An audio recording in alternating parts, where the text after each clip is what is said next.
Long before kings and crowns, before fire was worshipped, before the sky learned to speak in thunder, the earth was not silent. It was listening. There was a village. No name, no walls.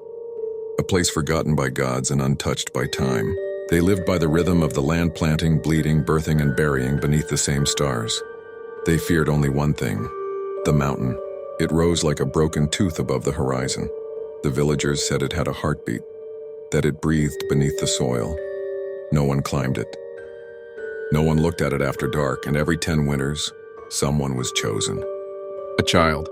Always a boy, always born under a black moon. The elders would mark him with ash, wrap him in red silk, and carry him to the stone altar above the village. That winter, they chose me. I remember the cold.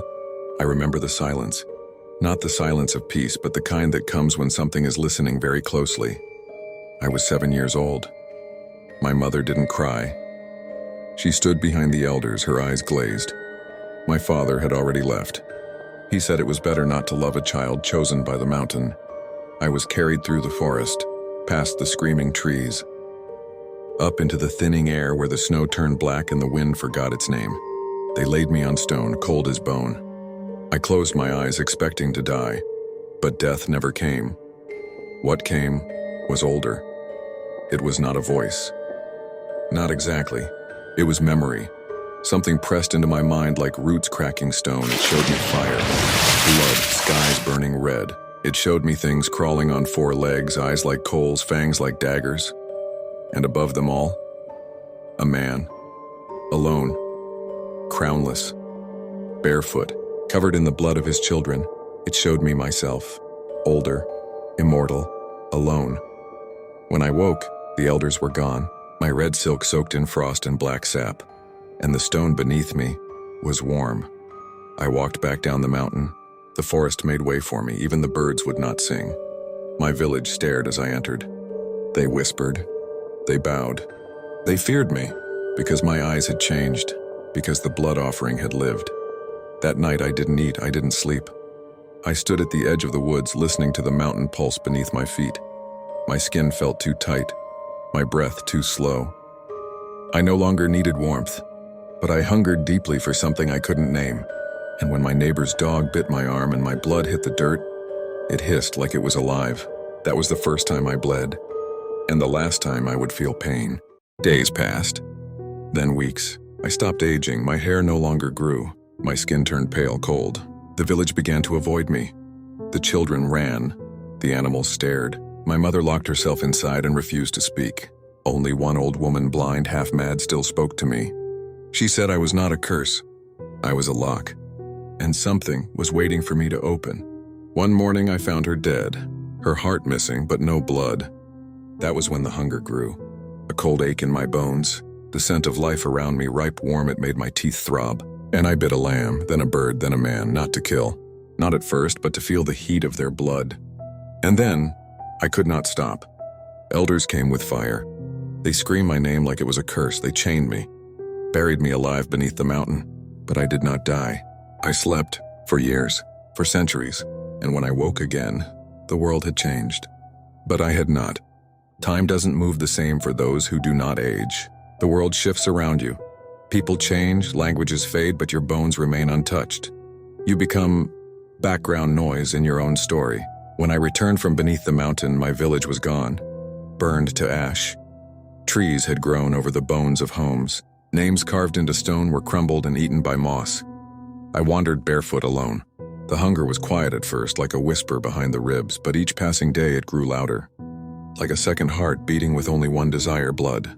I fed on animals, deer, rabbits, foxes. It was enough to keep me sane for a while, but their blood was thin, cold, wrong. It didn't sing like human blood, didn't carry memory, didn't carry fire.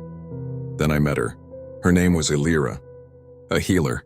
She lived in a stone hut by the river, tending to the sick who passed through the forest. She was kind but not foolish. Her eyes had seen death before, and they did not flinch at mine. She found me by the river, gaunt, pale, half mad with hunger. She fed me roots, herbs, bitter tea. She touched my face and whispered, "You are not a demon, you are broken but not evil." And for the first time since the mountain, I felt warm. But hunger does not forgive love. One night I awoke, teeth bared, eyes black, the scent of her blood calling me like a drumbeat through the dark. I tried to run. I begged the forest to swallow me, but the hunger, it dragged me back to her, and I bit her. Her skin split like ripe fruit. Her blood poured over my lips, and in it I saw her memories lauder, pain, her mother's death, the face of a man she once loved. I drank everything she was. She died in my arms. Eyes wide open, lips trembling, whispering my name, not in fear, but in sorrow. I thought that would be the end, that the sun would rise and burn her into dust. But when morning came, she opened her eyes. Elira was no longer Elira, her skin pale as bone, her eyes empty and endless, her heartbeat silent. She rose from the floor without breath. She looked at me, but did not know me. She did not cry, she did not speak. She only stared at the sunlight through the window and hissed. I had created something like me, but not. She couldn't feel. She didn't remember how to smile or why laughter mattered. She only remembered the hunger. Elira killed a man the next night, tore his throat with bare hands, and then she laughed, not from joy but from hunger's satisfaction. I tried to stop her. I begged her to remember, but she said only one thing: "You made me, I am yours." I fled, left her behind, in a burning town where villagers screamed her name in terror. But it was too late.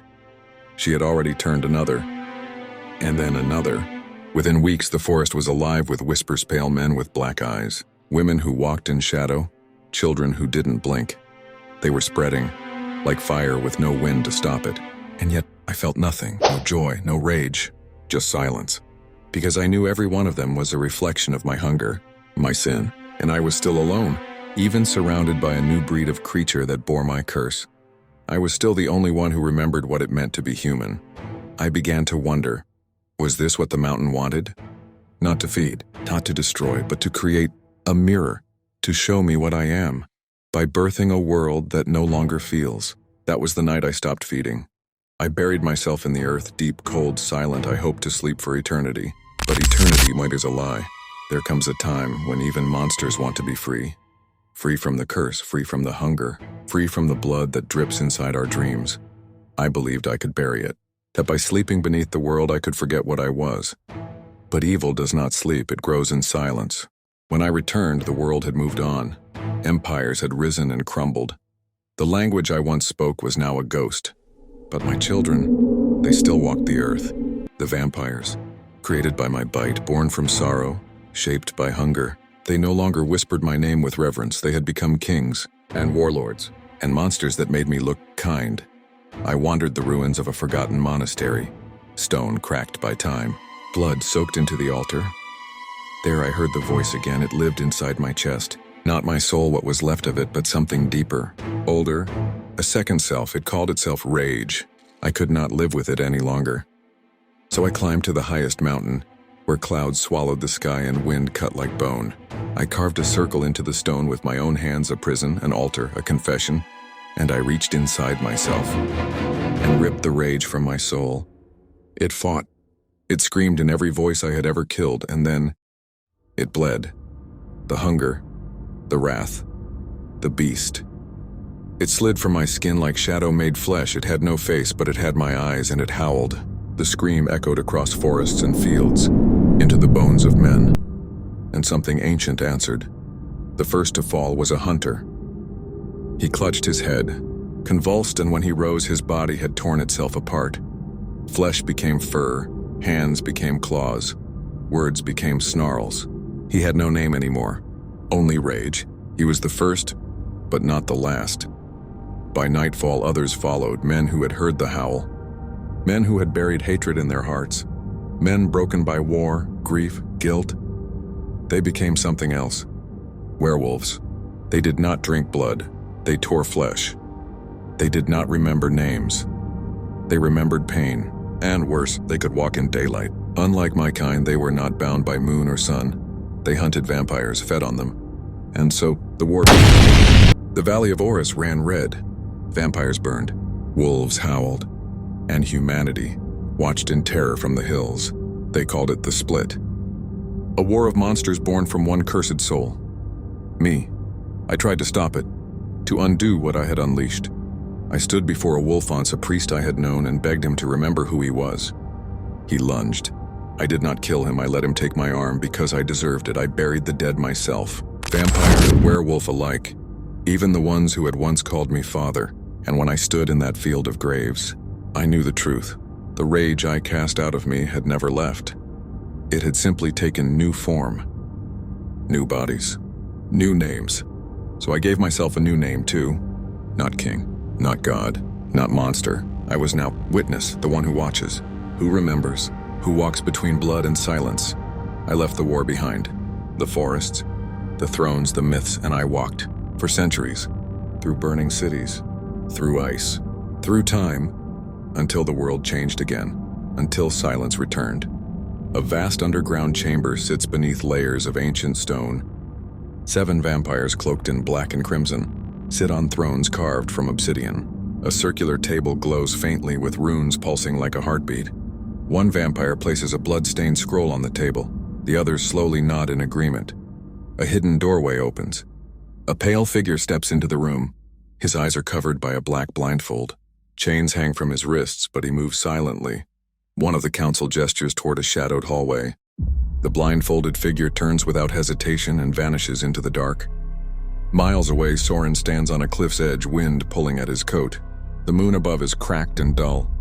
He stares into the distance, still and alone. Behind him, the shadows twist unnaturally.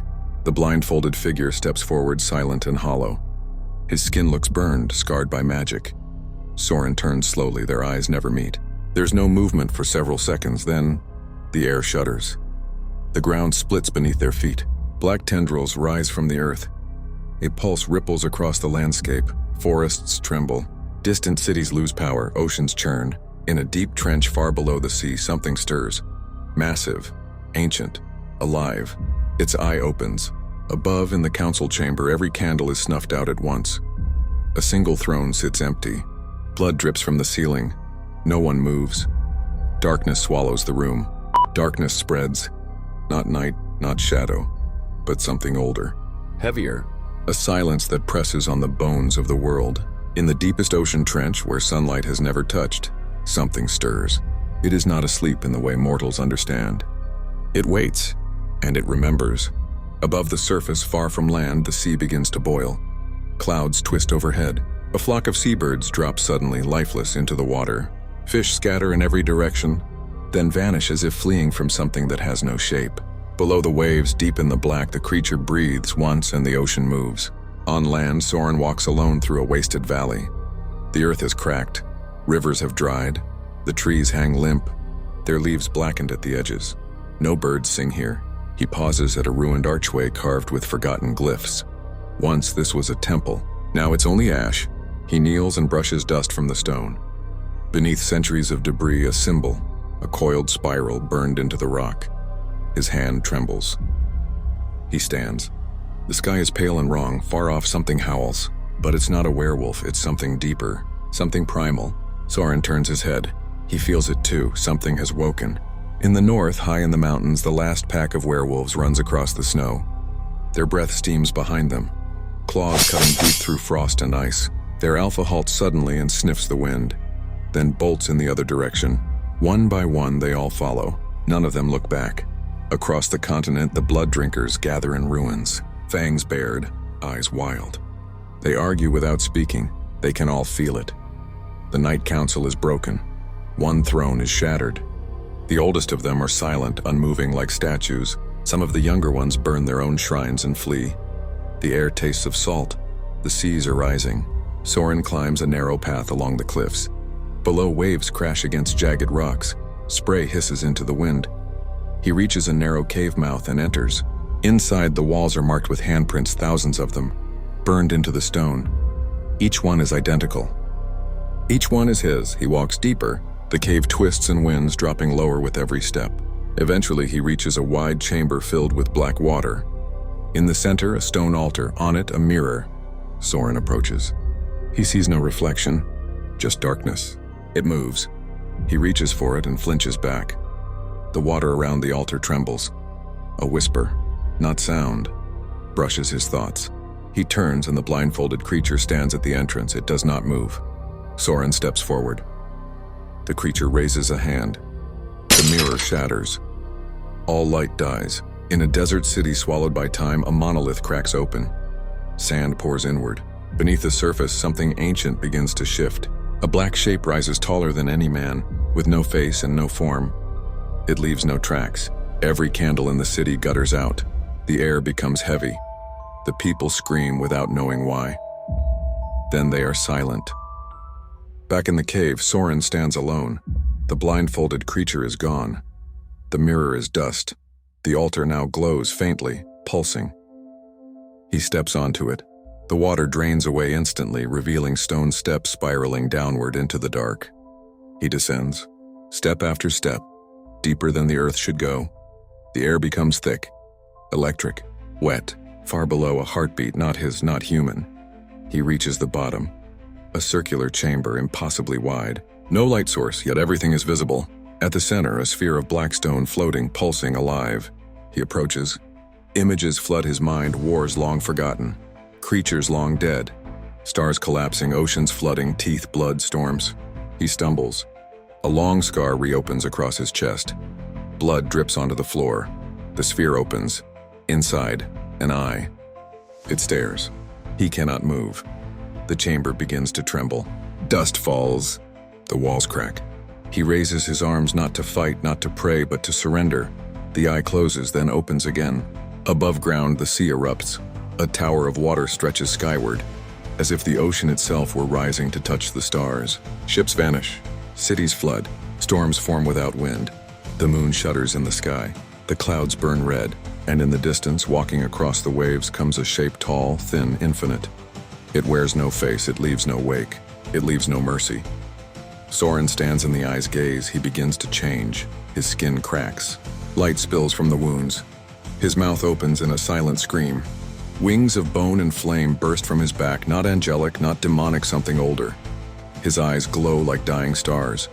And then he disappears. The ocean calms.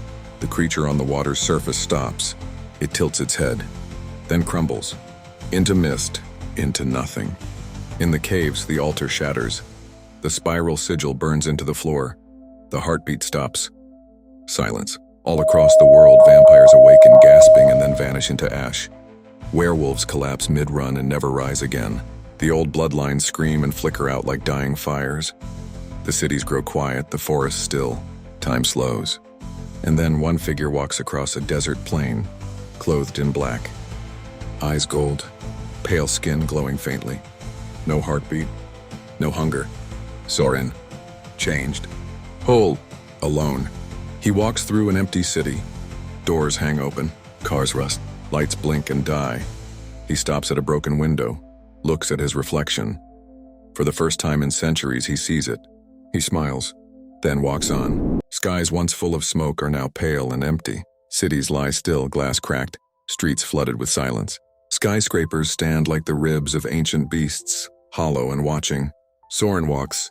The soles of his boots brush ash and broken leaves. Time seems suspended. No birds, no insects, no machines. The only sound, wind whispering through forgotten places. He moves with purpose, yet there's no urgency. His face shows no anger, no hunger, no sorrow. Only memory. He stops beneath a dead tree. Its branches twisted like reaching hands. Beneath it lies a wooden toy, faded, broken in half. He kneels. Gently he picks it up, brushing away dust. The image floods him. A small cottage, a child laughing, a woman spinning thread in the corner, his own hands calloused but human, carving the toy by candlelight. He closes his eyes, the wind stops. He moves again, past the remnants of a village.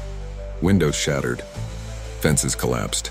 A fire long extinguished still leaves charred markings on stone. He finds a gate half buried in vines. Behind it, a path. He follows it. The trees here are taller, darker. Their roots crawl over stone and bone. Every step seems heavier. The path leads to a stone chapel, weathered but untouched. Ivy covers its face. The door is open, just barely. Sorin pushes it gently. Inside, light filters through broken stained glass. Dust hangs like fog. He steps forward. There are pews, a cracked altar. A painting of a robed figure faded until only the eyes remain. A coffin sits in the center, small, child-sized, unmarked. Sorin does not move for a long time. Then he kneels. His hand brushes the lid. He opens it.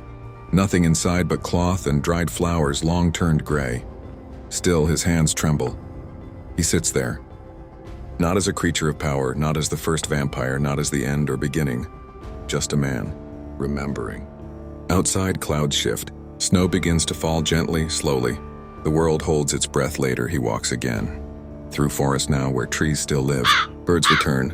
A deer watches him from a hilltop, unafraid. Sorin kneels by a stream. Water rushes by, clear and cold. He reaches in. It touches his skin. He does not burn. He drinks. The forest quiets. He rises and continues. He comes to a field golden with dry grass. At its center, a single wooden house sagging under age. He pauses at the gate. A rusted bell still hangs beside the fence post. He enters the yard.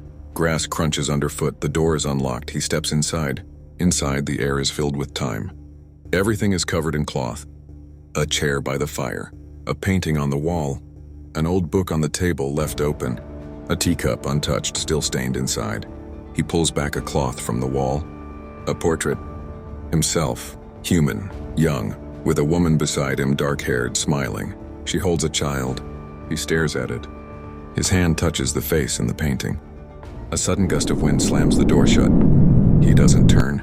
He sits in the chair, looks at the fireless hearth, and remembers. Beyond time, in the deepest dark beneath the ocean floor, the shattered eye flickers once more. It does not rage. It does not chase.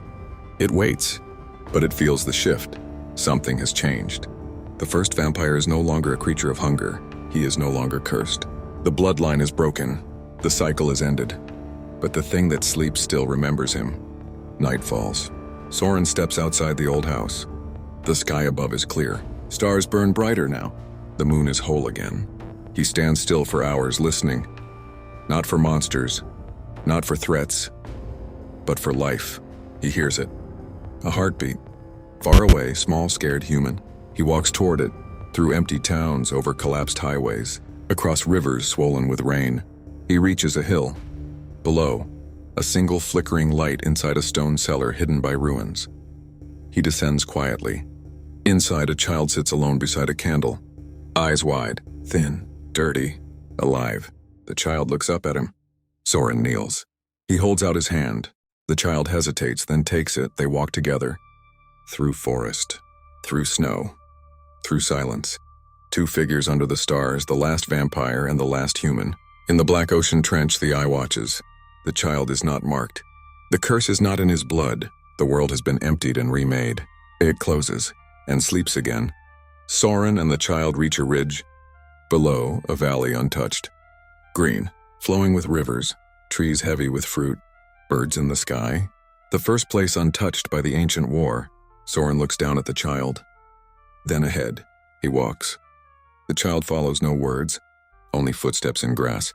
Far behind them, the ruined world waits for life to return. It will take time, but something new has begun. And the first vampire walks not as a god, not as a monster, but as memory. The wind moves gently across a field of golden grass. In the distance, a wooden cabin stands near the edge of a wide lake. Smoke rises softly from its chimney. Mountains rest beyond the trees. Birds cross the sky. Sorin stands at the water's edge. He no longer casts a shadow. His reflection moves slowly in the water, not fully aligned with his form.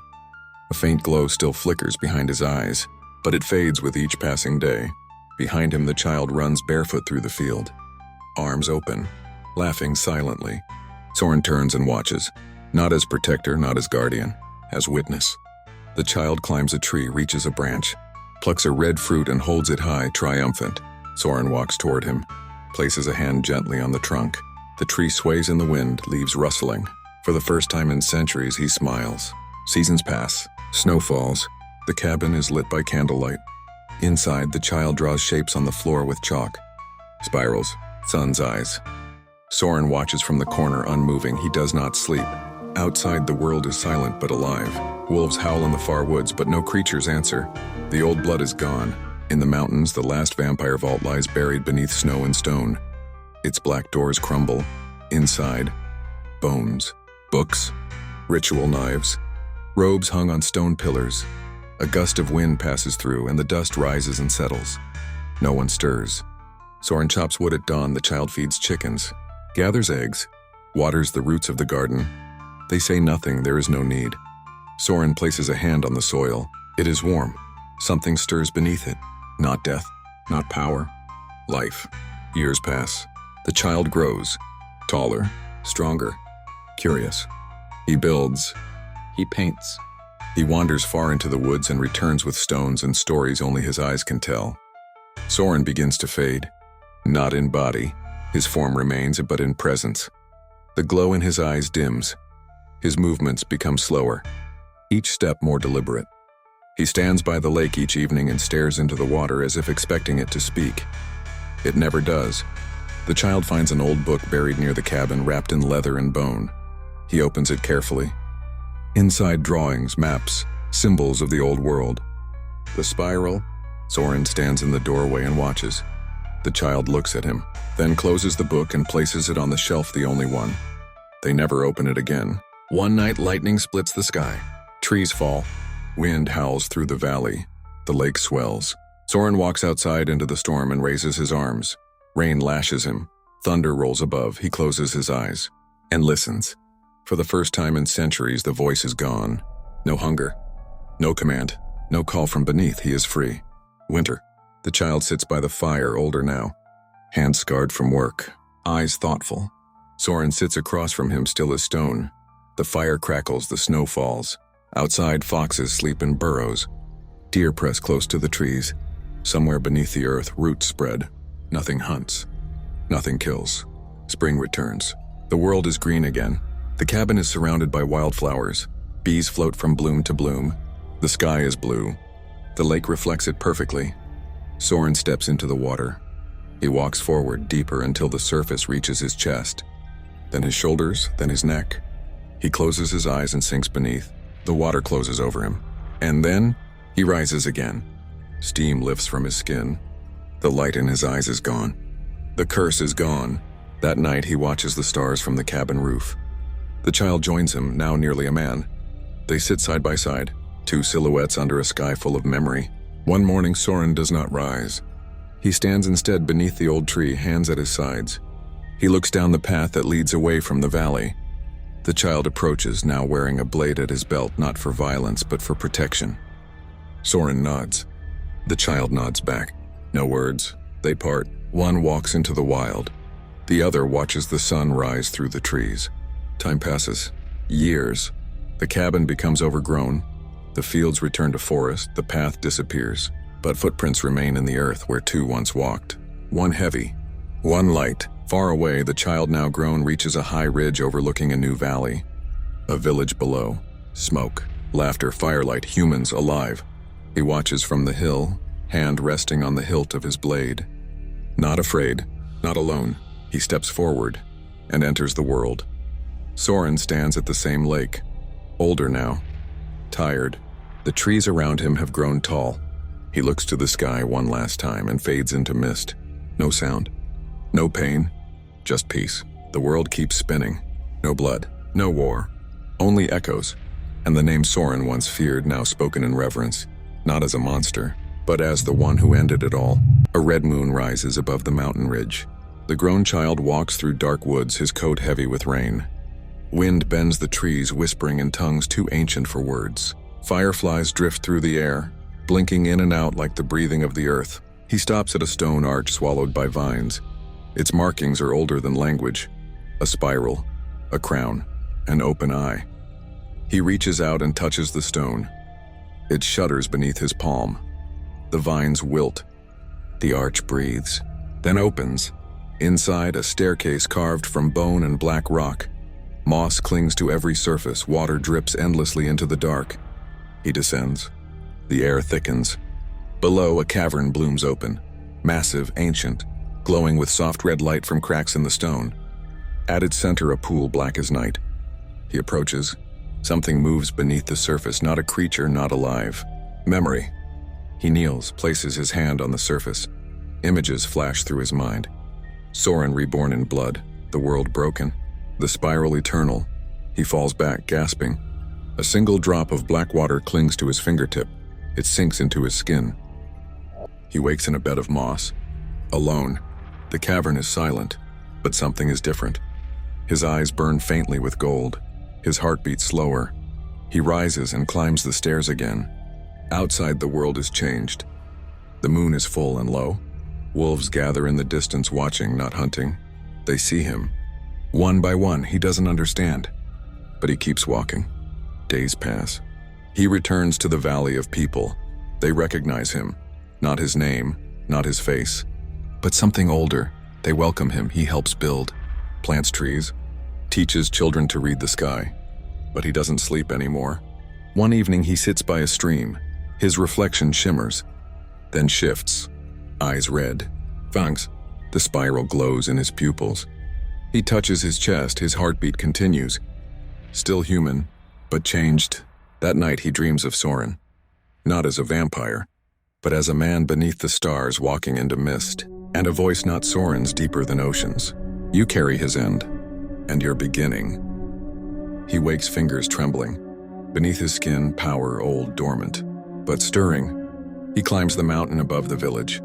At its peak, ruins of an old watchtower.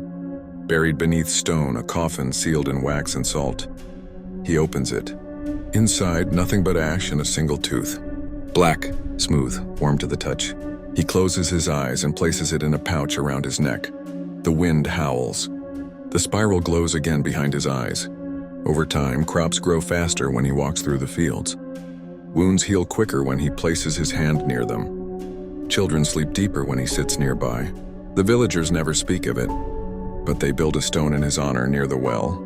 It bears no name, only the spiral. Far across the sea, the trench begins to tremble. The eye closed for so long, blinks once, it senses the spark. Not Sorin, but something new. The bloodline has returned, not cursed, not hungry, but awakened. And it waits. One night he leaves the village. No reason, no words, just silence and movement. He walks west where the land breaks into cliffs and the ocean roars below. At the edge, a circle of standing stones, cracked, blackened, ancient. He steps into the center. The spiral glows on the stone beneath him. His blood heats. From the ocean, mist rises tall, slow, and shaped like a crown. He kneels. The mist flows around him, then vanishes. The air is calm again, but something now sleeps beneath his skin. Not evil, not divine. Something in between. In a forest far from all others, he carves symbols into trees. Spirals, suns, eyes, claws, not warnings, maps for those who come next. And one day they do. A girl, born during eclipse. Her eyes silver, her touch cold. She finds him beside a frozen lake. He kneels and smiles. The spiral glows faintly in both their chests. Clouds gather over the sea, dark, endless, churning. Waves rise higher than ships, higher than towers. And from the deep, something ancient shifts. Not flesh, not bone, a mind, a will, a hunger long silent. The eye opens, not above but below, beneath black water and rock where Sorin once walked alone. It does not see with sight. It remembers. It remembers Sorin, and now it feels something else. Not him, but his echo. Far inland, the grown child wakes with a shudder. The silver-eyed girl sleeps by the fire, curled beside carved stones bearing the spiral. He steps outside. The air is wrong. The trees lean in. The birds are gone. The moon bleeds at its edges. In the lake's still surface, he sees the eye, not reflected, revealed. He walks to the standing stones. They hum beneath his feet. The spiral glows. The mist returns, shaped like a crown, taller this time, sharper. It does not embrace him. It watches, then fades. But beneath his skin, something responds. His blood coils, burns, shifts. Far below the ocean, the bones of the last werewolves dissolve into salt. The Night Council's throne crumbles to dust, but the eye does not forget. It stretches outward tendrils of will in the form of fog, of shadow, of memory. It does not seek Sorin. It seeks his mistake. The village sleeps beneath starlight, but the grown child walks alone to the edge of the world. There, the earth splits open. A wound, a gate. From it, black wind pours upward, slow, thick, whispering. He steps into it. A ruined city lies below, stone towers melted by ancient fire, bones sealed in iron, Sorin's name scratched into walls by claw and nail. He walks the streets, his blood heats. His eyes glow gold again. His shadow splits in two. One part follows, the other watches. At the city's heart, a well of liquid darkness pulses. He kneels beside it. It does not reflect him. It remembers what he will become. Behind him, the silver-eyed girl appears. No sound. No steps. She places a hand on his shoulder. The spiral on her palm pulses once. The well answers. It rises not in liquid, not in smoke, but in form. A crown made of sorrow. A face made of shadow. A voice made of all the forgotten names. The eye has arrived. The mountain above cracks. Wolves run from the forests. Deer leap cliffs. Birds vanish. Only the two remain. The grown child. The silver-eyed girl. And the thing that knows them. It reaches for the boy's chest, not to kill, to awaken. But the spiral flares, not with light, with resistance. He grips the girl's hand. The eye recoils. It has not known refusal since before time. A storm of ash rises from the ruined city. The sea foams miles away. The sky splits. But the child does not move. He closes his eyes and breathes. The spiral burns white, the well cracks. The eye screams not with sound, but with collapsing memory. Sorin's blood, buried in the child, burns away the old curse, not destroying the eye, changing it. The shadow becomes light. The crown melts into steam, the voice becomes silent. And for the first time, the eye sees not hunger, but future. The girl steps forward. Her silver eyes shine like twin moons. She reaches into the dark well, and from it she lifts a single object, a sword. Forged not of metal, but of memory, Sorin's last breath folded into steel. She hands it to the boy. He does not raise it. He places it into the earth. A seed. The storm ends, the clouds break, the ocean calms, the eye sleeps but not defeated. It waits not as enemy but as witness. They leave the ruined city in silence, hand in hand. Behind them, the spiral glows one last time on the walls, then fades. In the village, crops bloom. Children run laughing. Rain falls gently. The people do not know what happened, but they feel it. A pressure lifted, a darkness healed. A name, Sorin, whispered by the wind, not feared, respected. The grown child plants a tree on the mountain. The girl sings without words, and the blade beneath the roots pulses once, then sleeps, waiting for whatever may come next. The tree on the mountain grows faster than it should. Its bark is pale. Its leaves shine silver in the moonlight. Its roots reach deep past stone, past earth, into forgotten bones. Beneath it, the sword sleeps. Above, the world begins to stir again. A figure crosses a salt plain under a dead sun. Eyes burned out. Skin cracked like bark. Wrapped in rags stitched with runes. It walks with no breath, no blood, no soul. It was once called something. But now it is only the echo. The last breath of the old eye torn loose before it fell silent. It remembers the hunger. It remembers Sorin. And it smells change. The echo moves toward the village. Every step it takes turns soil to ash. Grass curls away. Rivers slow. Birds die mid-flight. It does not rage. It does not speak. It erases. The grown child feels it first. A quiet ache in his chest. The spiral dims. He climbs the mountain to the tree. Places a hand on its trunk. The sword beneath it hums, not in fear, in readiness. The girl sees the death coming through the valley. She does not scream.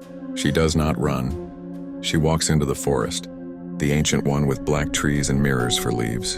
In the deepest part, she kneels. She cuts her hand, lets the blood fall into the roots, then waits. The forest answers. Roots twist upward. They do not take her, they change her. Her skin darkens like ash. Her eyes bloom into silver fire. Her blood stops flowing. She becomes what the forest once feared, a guardian. The boy stands at the edge of the village. The echo approaches. Faster now, hungrier. The ground behind it is nothing. Not burned, not broken, just gone. He does not raise the sword. He kneels beside it, whispers nothing, offers nothing. He simply lays his hand upon the soil. The spiral glows weakly, but the girl appears beside him. Together they press their palms to the ground. The sword rises, not into the air, into the sky. It becomes light. The spiral stretches out, drawn into the stars. A line, a symbol, a wound across the heavens. The echo halts, its face cracks, the hunger inside it falters. The last voice of the eye is still within it, but it no longer controls it. The echo takes a single step backward, then begins to shake, not with fear, with something it does not understand. Memory. The sword shatters in the sky. Its light rains down. Each drop becomes a star in the earth. The roots of the tree glow. The mountains glow. The bones of the old ones glow. Even the ocean hums. The echo begins to dissolve, not into ash, into silence. Its rags fall empty, its bones drift away. Its shadow splits into dust. The last hunger dies. The spiral on the boy's chest vanishes, not buried, fulfilled. The girl collapses beside him. He carries her back to the tree. She opens her eyes. The fire has dimmed, but something inside her remains, older than blood, calmer than power, alive. They do not speak, but they both understand.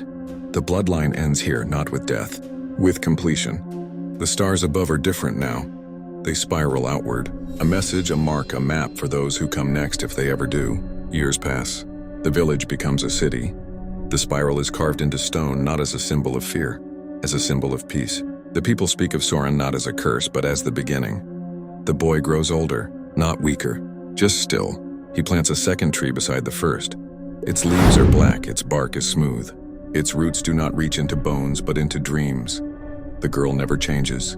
She stands in the forest, in silence, in stillness, until the trees begin to sing again. And beneath the earth, in the hollow where the sword once slept, a single white seed glows, waiting, not for war, not for power, but for someone worthy to remember. The tree on the mountain stands alone. Seasons pass, then years, then silence, until a child walks barefoot into the clearing, not from the village, not from the city, from the edge of the world where the stars once fell. Their eyes are black, their breath cold, and on their back no spiral. But when they step near the roots, the soil moves. A faint pulse echoes underground. The tree bends slightly, not in wind, in recognition. And in the child's hand, a small smooth stone, carved with a symbol no one taught them. Not the spiral, a circle with a single crack. They look up. The stars shimmer, not in lines, but in eyes. Watching, waiting. The child smiles and walks into the forest. The mountain is silent. The tree stands tall. Its silver leaves fall slowly, one by one. Beneath it, nothing stirs. No sword, no spiral, no shadow. Just earth, soft, at peace. Far above, the sky holds no spiral now, just stars. Sorin is not remembered in monuments, not in names, but in the stillness.